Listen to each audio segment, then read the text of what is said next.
lamentar, curtir a rede balançar, pensar no tom. Entre o passado e o futuro ao agora.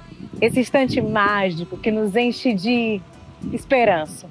Dizem, inclusive, que o tempo nem passa para quem tem esperança.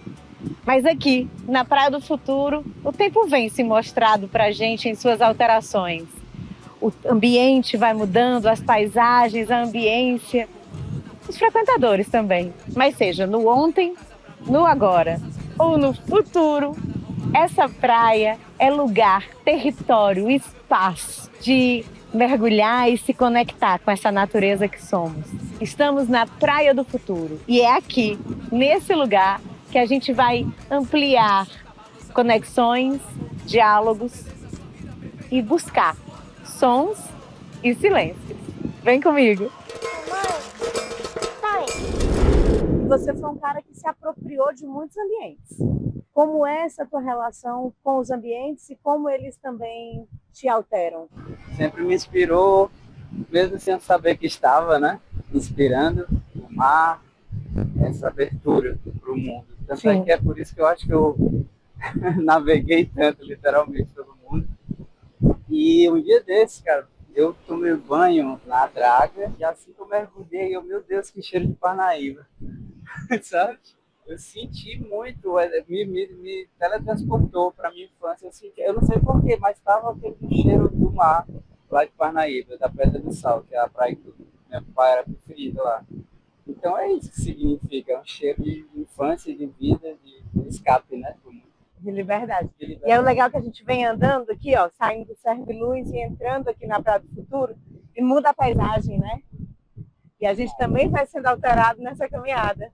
Não é isso? Muda a paisagem, muda o tipo de ocupação, né? Também. E quando você vai mudando, Cláudio, nessas navegâncias, nessas viagens, você também vai sendo alterado e como? Quando a gente está aqui, né, assim, observando, o ambiente já vai se alterando e a gente também se altera por consequência, né? Porque é tudo energia, tudo as moléculas atômicas aqui já estão tudo.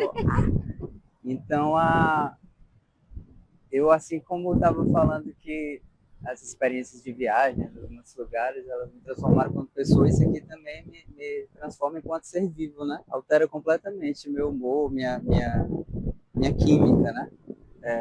E eu estava refletindo sobre como a gente esquece de botar o pé no chão, que é a nossa recarga. Assim, quando você bota o celular na base recarregada, a gente botando o pé na areia no chão, a gente se recarrega e a gente às vezes esquece que a gente não botou o pé no chão no dia, porque às vezes eu saio de bike, dou uma rodada na cidade, mas saio ali no concreto do meu prédio, vou de tênis, saio pedalando, às vezes desço da bike, mas não tiro o tênis e piso realmente no chão, na grama, na terra, né? Sim. Piso às vezes no concreto. Então é uma coisa que eu estou tentando botar como exercício de lembrar, né? Para deixar que a minha base me mude, né? Mude a minha química, com certeza vai ser para o bem no sentido da recarga, né? De você ficar mais completo energeticamente. Então, essa coisa de ocupar e enxergar também a terra e o natural como essa potência mudou completamente a minha vida, assim, me fez retornar de muitas profundezas difíceis. Agora só a profundeza que eu quero é da poesia do mar, né? Esse mar que eu não consigo nem imaginar de viver longe, porque eu sempre falei que eu não conseguiria morar numa cidade que não tivesse mar. Não é nem por gostar de eu gosto de tomar banho direto, mas eu podia não gostar de tomar banho direto, nem de vir muito para a praia. Mas se você passa de carro perto ali, olha para o mar, dá uma sensação de escape. Você pelo menos parece que tem pra onde fugir, sei lá, sabe? É engraçado tu falar também de passado e falar do Serve Luz, porque gente fora da cidade, né? Como ser passado, como eu enxergo isso, na verdade, um futuro maravilhoso. É você fugir da cidade, né? Aquela coisa do andar para trás, né? Em direção ao futuro. É um caminho que eu tenho me visto fazer. E eu acho que ele vai ficar cada vez mais desligado, desligado de redes virtuais. Hoje acordei e me lembrei daquele dia que te vi lá na praia dançar. Quero fazer uma conexão entre a Praia do Futuro e a música do futuro, que na realidade pode ser ancestral, Deve, que né? pode ser feita com qualquer coisa, como é e tem sido a experiência de criar sons a partir do que vai surgindo no teu caminho. Acho que o mar, ele é uma explicação poética e bonita para isso, que ele conecta tanta coisa, né? Onde a gente pisa, onde a gente mergulha, mergulhar nele na vida. E essa coisa do futuro, eu tenho tido a reflexão que quando a gente pensa em futuro, a gente pensa em andar para frente, quando na verdade é andando para trás, né? Que a gente consegue ampliar essa visão do que está rolando. E é por isso que Krenak fala que futuro é ancestral, porque quanto mais você volta, né, mais você vê à frente. E eu tô num momento muito de volta, né? Eu sou, como eu te disse, sou de Parnaíba e tô com essa vontade imensa de juntar isso à minha história, né? Porque a minha história com música ativa, né, ela foi toda aqui construída em Fortaleza, no Ceará. Parece que tá faltando um pouco dessa lacuna, porque eu nasci em Parnaíba, mas com 1 ano de idade fui para Teresina e com 6 vim para Fortaleza. Então, construí tudo aqui, né?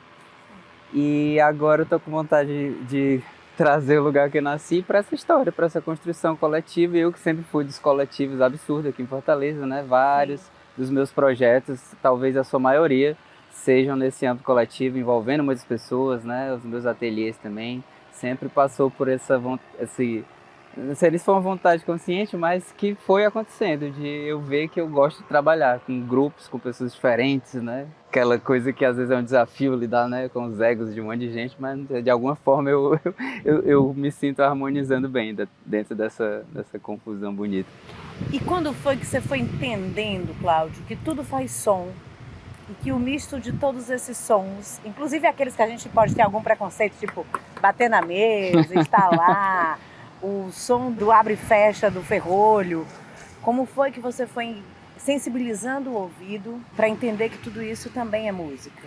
Primeiro foi na escassez e nos perrengues, porque quando quebrava alguma coisa, uma corda de um instrumento, tudo, eu tendia normalmente a não deixar de fazer aquele arranjo, aquela gravação por conta disso. Então, foi primeiro transmutando o trunfo em peculiaridade, o trunfo não, a diversidade em trunfo, transformando isso, que abriu um pouco a minha cabeça para que não precise de um instrumento caríssimo ou de um instrumento em perfeitas condições para tirar som, e dos instrumentos para as coisas, para o corpo. Aí foi já um exercício de atenção plena mesmo, de estado de presença, que foi mudando à medida também que eu fui respirando, desacelerando do fluxo de trabalho que eu tinha, porque quando você desocupa a cabeça, ela se enche de mais espiritualidade, né? De mais estado de se sentir vivo, no sentido dessa conexão com o que é vivo também, né? Porque a gente gasta muito tempo, acho que em conexões com coisas mortas, com coisas de concreto, com coisas cheias de fios. Coisas que vendem conexão quando na verdade desconectam muito a gente do que é vivo, né? Então acho que foi isso. Quando eu comecei a me conectar mais com o que está vivo, eu vi que tudo aquilo ali era uma grande obra de arte. Né? Uma grande obra de arte, e como toda obra de arte, ela tem sons nela. Sigo achando, e gravando e registrando e convidando pessoas para acharem também vida no mundo. E aí, ok, viajou, tocou com um monte de gente, aí tal hora disse, vou começar a transformar isso num ateliê de música. E vou testar, experimentar e convidar outras pessoas a entenderem que tudo é som e tudo é música junto comigo. E junto desse ateliê eu vou construir músicas com essas pessoas. Como foi esse desencadear dessas etapas? Aonde que mexe emocionalmente esse processo de estado de presença e de criação coletiva com pessoas que você não tem nenhuma intimidade, né? Porque o ateliê acaba que recebe pessoas 1000, né? De qualquer que seja um lugar, para que você possa ali em algum pouco tempo, seja em processo imersivo ou não, relacionar todas elas, criar som em tudo e transformar isso num produto. Primeiro que eu acabei de perceber que eu não decidi muita coisa. A tal hora eu fui indo na vida e ela foi culminando nessas coisas que foram se construindo no viver. Eu sou muito empírico, sou muita prática. Consegui ficar pouco tempo em faculdades, nessa coisa das teorias, né? E fui muito da prática. Então, começo a tocar, por exemplo, com meu pai deixando os instrumentos em casa, meu pai é músico também. Meu pai, parênteses, Fonseca Júnior. Grande Fonseca Júnior, dos bailes da cidade. E deixa os instrumentos em casa, eu vou lá aprendendo, sem aquela coisa de... não, eu tava brincando. Por isso que eu aprendi bem, eu acho, porque eu me propus a brincar, né? E tal hora ele viu assim, rapaz, tá tocando bem, bora, vamos trabalhar, né? Eu não tô sem dinheiro pra pagar o guitarrista esse mês. Aí eu com 15 anos começo a tocar nos bailes. E fui. Aí as situações foram aparecendo e eu fui fazendo, fui vivendo, né? Aí em vários momentos, quando eu deixo de tocar com meu pai, eu vou vivendo esses fluxos da vida. Acontece, por exemplo, das viagens, recebo essa proposta de... Cara, eu quero morar na Espanha, tocar um tempo lá, fazer uma temporada por lá. Aí eu, me animo, né? Tava com faculdade, namorada, um monte de banda aqui. Aí eu achando que era uma coisa para próximo ano, outra coisa desse tipo. O cara, não, é daqui a uma semana. Eu, tá, vamos. Então, assim, eu nunca parei muito para pensar sobre os caminhos que eu tava indo. Eu só tava indo, me deixando levar por alguma coisa que tava me chamando. Então, os ateliês, eles surgem na verdade, de uma proposta de eu ministrar um curso de produção musical. Que no começo me animou, mas depois, logo em seguida, quando eu vi para onde os cursos seriam ofertados e observando também que a produção musical ela pode passar por um lugar muito não inclusivo, muito aliado só a máquinas ou coisas caras, né? E eu vi que se eu fosse focar nessa coisa de falar de programa de gravação, sabe, de focar muito na parte técnica, ele não ia ser nem um pouco inclusivo, que a pessoa teria que ter um computador, teria que ter um programa, teria que ter... Aí eu vou transformar isso aqui em outra coisa. E o ateliê ele foi surgindo enquanto eu achava que estava ministrando um curso de produção e eu vi que era muito mais massa eu tentar transformar aquilo ali mesmo numa coisa que a galera pudesse realmente participar. E eu falava de produção musical fazendo, assim como eu fui indo para as coisas já fazendo e não parando para teorizar o que eu faria, o ateliê ele foi se desenvolvendo assim. Eu estava fazendo produção musical no momento que eu convidava as pessoas para criar e já ia gravando, já ia falando por que eu estava gravando daquele jeito, qual conceito tinha me levado a pensar que um arranjo de bater em mesa ou bater em corpo tinha a ver com o que a letra está dizendo, porque também eu não uso só pelo usar, né? Eu vou gravar um corpo nessa música porque o corpo tem som e pronto. Não, mas tinha que ter a ver com a história que a gente estava contando, usar um corpo especificamente, né? Como a gente fez agora no Bom Jardim, editaram uma música que falava de vó, e eu gravei um leque, não porque, olha como é diferente gravar um leque, mas leque tem a ver com essa coisa antiga, com essa coisa de vó, né? O guarda-chuva que eu usei também. Então não foram, apesar de serem os instrumentos mais aleatórios que estavam em sala, mas por sincronicidade também remetiam à vó, né? Sim. Que eu não acredito mais em coincidência, que eu pensei isso agora, inclusive. E aí, legal, se nada foi pensado, voltando lá para os bailes junto com seu pai a partir dos 15 anos, você foi virando um artista, um músico diverso enquanto repertório. Completamente. E aí depois veio banda de rock, depois veio blues, banda de pop, depois veio reggae, blues, depois reggae, tudo. depois pop de novo. E como é que essa miscigenação musical fortalece também o artista e o produtor musical? Acho que me fortalece enquanto ser humano, primeiro, que aí o que vem disso se fortalece por si, né? Por consequência. Acho que a vontade, talvez, da inexistência de algumas fronteiras e essa união dos povos em prol dessa casa que é o planeta, né? Tem me movido muito, assim, a observar isso. E quando eu tenho a possibilidade de ter passado por tantos lugares e ouvido tantos sons, eu só tendo a pensar que isso me engrandece enquanto ser humano e não só como músico ou artista, né? Isso o que eu faço com isso na arte e na música é só uma pura consequência, né? E foi o que me ajudou muito a desenvolver empatias pelo diferente, diminuir preconceitos também, né? Quando você vai e começa a viajar tanto e se coloca como diferente em outros lugares, aí você começa a entender o que algumas pessoas que são diferentes aqui, mais diferentes, né? Talvez do que eu, passam diariamente aqui no Brasil, aqui em Fortaleza, no Nordeste e tudo mais. Então, é tudo reflexo. Eu não consigo pontuar artisticamente o quão isso, assim, exatamente onde está, né, a aparição dessas multilinguagens. Talvez a música, ela é multifacetada mesmo, a música que eu faço, né? Tal hora eu me vejo realmente usando elementos de muitas culturas musicais diferentes, né, de muitos universos diferentes. Isso se torna uma espécie de assinatura também, artística. Sim. Mas é fruto da minha vivência total. E não é uma vivência só de, estou escutando aqui no Spotify uma banda lá da Tunísia, da não sei da onde. Não, porque eu estive nesses lugares, nas ruas, vendo esses músicos de rua tocar e aquilo ali ficou na minha memória e na minha vivência de eu realmente ter ter visto, olhado nos olhos, comprado o CD, na época era CD, quando eu fiz mais essas viagens e tal. E aí eu só transbordo e é massa. Aí, a música infantil e a música em silêncio. Queria falar sobre essas duas vertentes que você também experimenta. É porque se é um silêncio não tem música, né? As pausas é que são o grande lance. Então é preciso que a gente aumente talvez as pausas diante de um mundo tão barulhento que a gente está vivendo, né?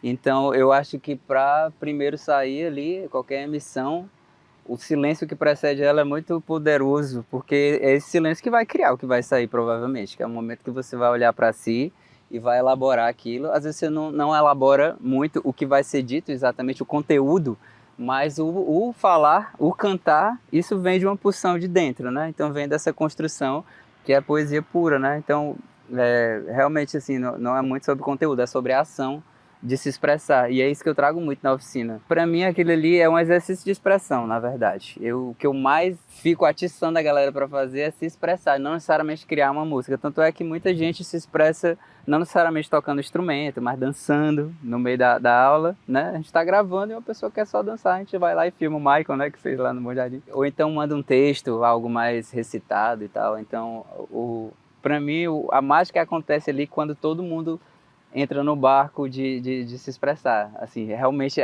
ei galera, estamos indo ali para a ilha da expressão, vocês querem entrar no barco? Aí tem a hora que eu vejo a galera entrando, é ali que eu fico, pronto, já funcionou a piscina. A Arca de Noé saiu. Saiu, ela saindo, pronto, já funcionou para mim, né? Não preciso necessariamente finalizar a música, gravar tudo bonitinho, não, para mim é o embarque ali no navio do se expressar. Ali é que funciona para mim essa experiência. E a música infantil? A música infantil, esqueci de falar, que tem tudo a ver com isso também, né? Com aprender a ser gente, eu acho que é aprender a voltar a ser criança, né? Essas inocências maravilhosas que a gente vai perdendo, se enrijecendo pro mundo, meu Deus. E aí, como eu falei, que eu aprendi a tocar brincando com os instrumentos que meu pai deixava em casa, toda vez que você volta para esse lugar de brincar, você fica extremamente mais potente enquanto ser humano, e extremamente mais potente enquanto artista, por consequência, né? E mais uma vez, foi uma coisa que me buscou, né? Não foi eu que fui atrás. Minha mãe é professora, ensinou em escola pública a vida toda e eu sempre ocupava esses lugares. Eu estudei em colégio particular, mas eu a acompanhava porque tinha aquela coisa quando a gente morava juntos de dividir carro, aí tinha que deixar para poder usar o carro depois e tudo, e ela sempre lecionou em colégios muito distantes de onde a gente morava. Então, às vezes, tinha aquela coisa de para poder deixá-la e esperar para fazer outra coisa, eu tinha que também passar um período lá para... Então, acabava convivendo e ela sempre botava eu e meu pai para tocar em todos os eventos do colégio, né? De Natal, Réveillon não, mas enfim, todos os eventos do calendário ali festivo a gente acabava tocando. E aí foram surgindo projetos, de todos os projetos que eu tinha uma banda autoral chamada Mobília.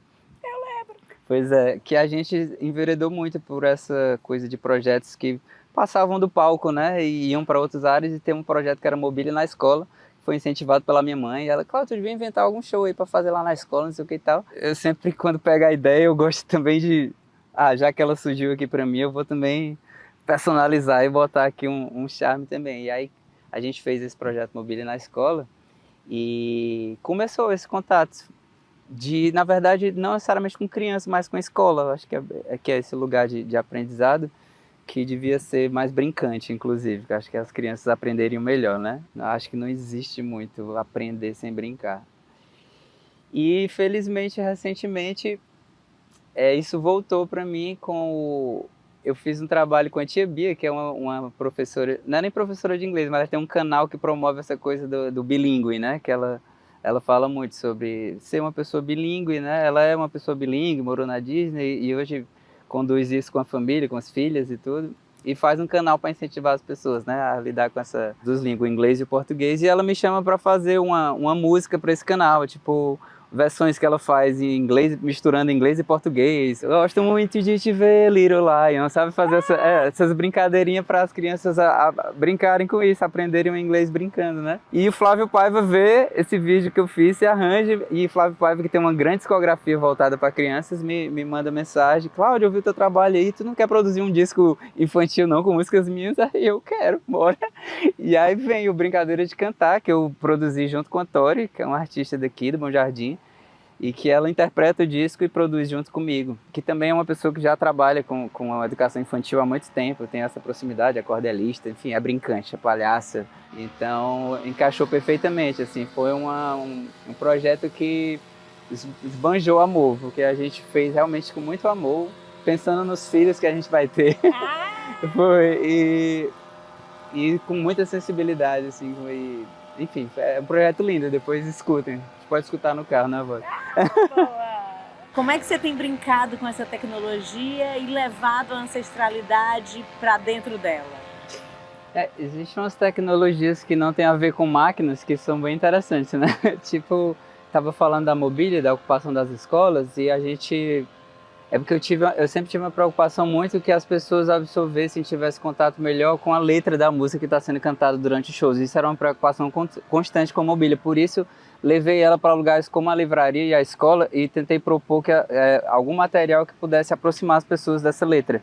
Então, na livraria, a gente fez um livreto que tinha a letra da música e eu convidei um artista visual de cada linguagem diferente para cada música fazer uma interpretação visual daquilo. Então a pessoa entrava para o show, tinha o audiovisual, mas tinha também a letra e a interpretação de outro artista visual em cima disso. Então aproximavam muito, mandava fazer uns marcadores de texto também. E na escola a gente fez uma apostila com as letras e depois eu conversava questões sobre gramática, figura de linguagem, interpretação de textos nessa apostila com os alunos. Então também eles tinham a oportunidade de ler a letra, né? Então sempre foi uma preocupação minha que as pessoas fossem assistir algum tipo de espetáculo artístico, que elas pudessem realmente assistir, realmente escutar, realmente prestar atenção naquilo ali. E não ir só para um agrupamento de gente para ficar conversando com a pessoa do lado, postando e não prestando atenção naquilo ali. Nessas épocas usei essa tecnologia e recentemente eu me deparei também, topei na vida com a Thaís, mora em Portugal e ela tem uma empresa chamada Silent Disco Brasil, que é uma empresa que faz uns fones, que você faz evento com 1000 pessoas de fones assim, que ficam completamente imersas naquele som. E durante muito tempo, uns 2 anos, eu fiz uma jam session ali na Casa da Vila, na Praia de Iracema, onde uma terça-feira por mês fazia um grande encontrão de músicos, artistas para tirar som para tudo. E lá ao redor tinha muito prédio e a galera reclamava sempre, batia polícia, jogava uma confusão. Até que esbarrei com essa mulher que tinha essa empresa, aí rapaz, eu vou fazer uma jam session com todo mundo de fone, público e 500, 600 pessoas de fone e os músicos todos. Foi maravilhoso, porque as pessoas foram. E se não botasse o fone, não entrava na festa, no sentido de não adentrava espiritualmente. Então as pessoas prestaram muito mais atenção. Várias coisas que um técnico de som faz enquanto efeitos, né? Coisas assim durante o som que passam desapercebidas. Nesse dia todos ficaram muito perceptíveis. A pessoa tentava fazer história e não dava porque não saiu áudio, né? Eu botei nesse dia pouco instrumento acústico, bateria eletrônica, tudo para... Se você tirasse o fone, você mal ouvia nada. Aí botava e tal. Então abriu esse leque, assim, essa empresa apareceu para mim... e abriu esse leque. Aí, como tudo que aparece que eu falei que eu recebo, mas tento dar uma elaborada e juntar com outra coisa que eu possa ter, surgiu assim, né? Esses eventos silent, né? Que, mais uma vez, voltando, que a gente tá precisando muito de silêncio, né? A poluição sonora, ela faz tão mal quanto ou mais do que a poluição, né? De emissão de carbono e tudo mais. Então, tem que ter muito cuidado, está atazando muito o juízo. Então, eu adoro usar todas essas tecnologias, né, as ancestrais, as que têm a ver com máquinas e fios, em prol desse bem comum, que é que as pessoas que se expressam poderem ser ouvidas com mais atenção, serem vistas com mais atenção. Criação, estado de presença, ancestralidade, sons, silêncios. Eu acho que a gente encontra tudo isso em um mergulho. Oxi, demais. Bora? Os lugares são os mais diversos e em todos devemos, precisamos, necessitamos nos responsabilizar por eles, por esse metro quadrado que a gente habita, caminha, gosta e se admira.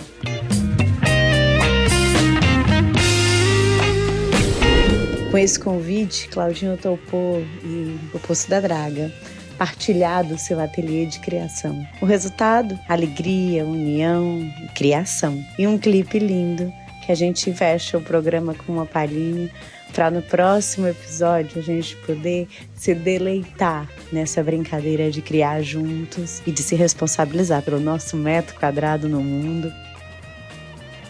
E depois do mergulho de alma lavada, esperanças reconfiguradas, após visitar o Serviluz e reviver a Praia do Futuro, que a gente acredita que tenha chegado até aí também, e te convide a vir por aqui para conhecer outros lugares dessa cidade maravilhosa que é Fortaleza.